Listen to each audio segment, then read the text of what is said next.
Good morning, everyone. I am Roslyn, your social science teacher. Today, we will be discussing lesson number 10, Organs of the Government.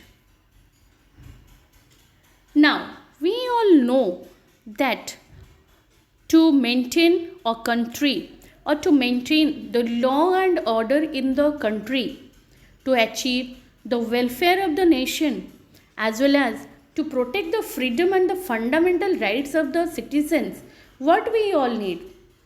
We need the proper functioning of the government. Now, how it is possible for the government to run the country? So, to do it in a proper way, the government has divided itself into three organs, or the government consists of three organs.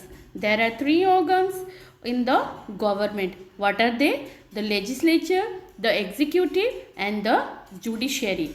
Now, in this particular lesson, we will be studying in detail about the formation of these three organs of the government, their powers, their functions, and their interpersonal relations.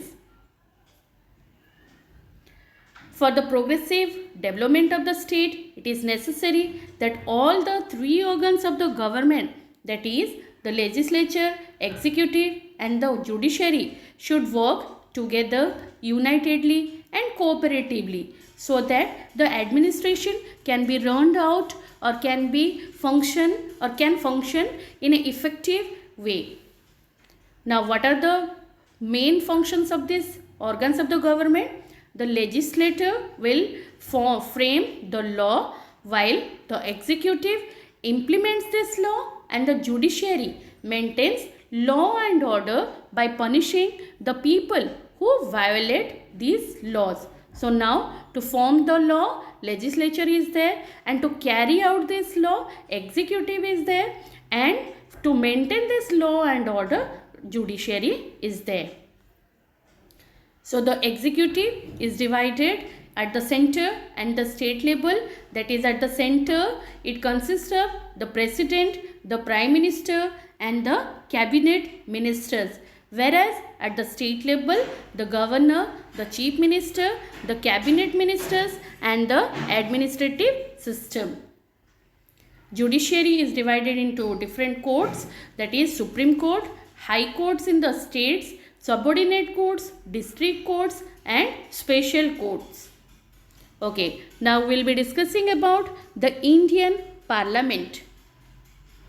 In the Indian Parliament, legislature, India is a republic having a parliament democracy. Democracy, you know very well, which works for the, or which is of the people, for the people, and by the people. A government that is formed by the people, or of the people, and for the people.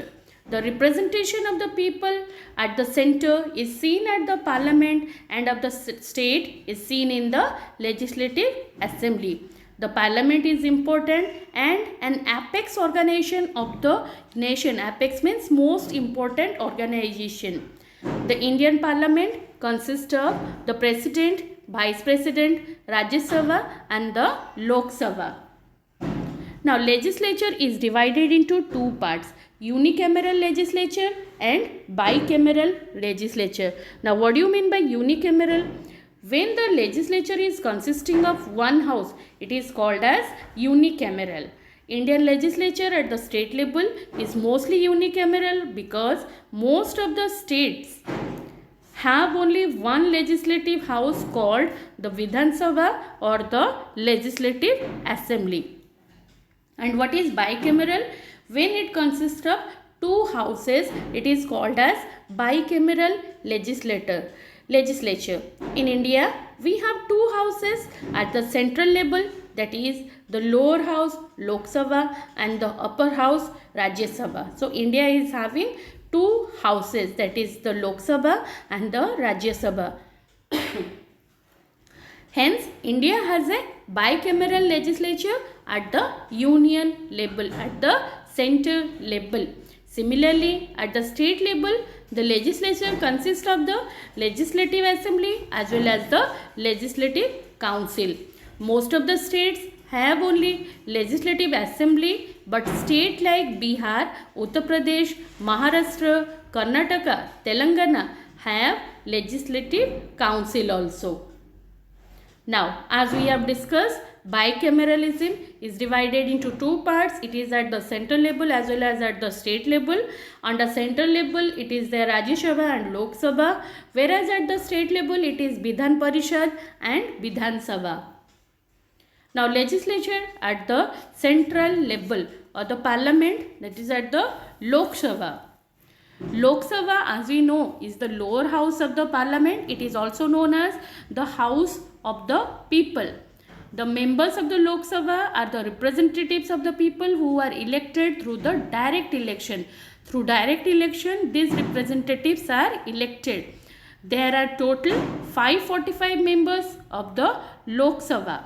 Now, out of these 545 members, 2 members are selected by the president from the Anglo-Indian community, and president is a part of the parliament, whereas parliament consists of Lok Sabha and the Rajya Sabha. The president will address the meeting of the parliament and the joint session of the parliament. Besides the two occasions, the president never besides these two occasions, the president never attends the parliament. Now, what is the work of the president? The president can summon, means can call both the houses of the parliament and can withhold the proceedings of both the houses of the parliament and can even dissolve the parliament. A bill which is passed through 3 readings in both the houses of the parliament can become an act only after the president signs it. Now, Lok Sabha is not a permanent house. Its tenure is of 5 years. It is not dissolved before the completion of the term.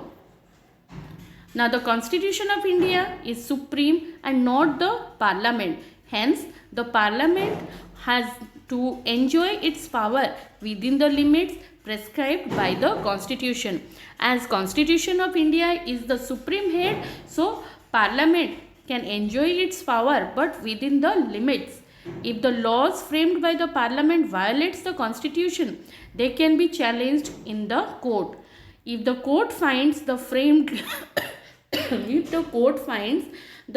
law against the provision of the constitution, the court can nullify the laws. Nullify means can cancel the laws.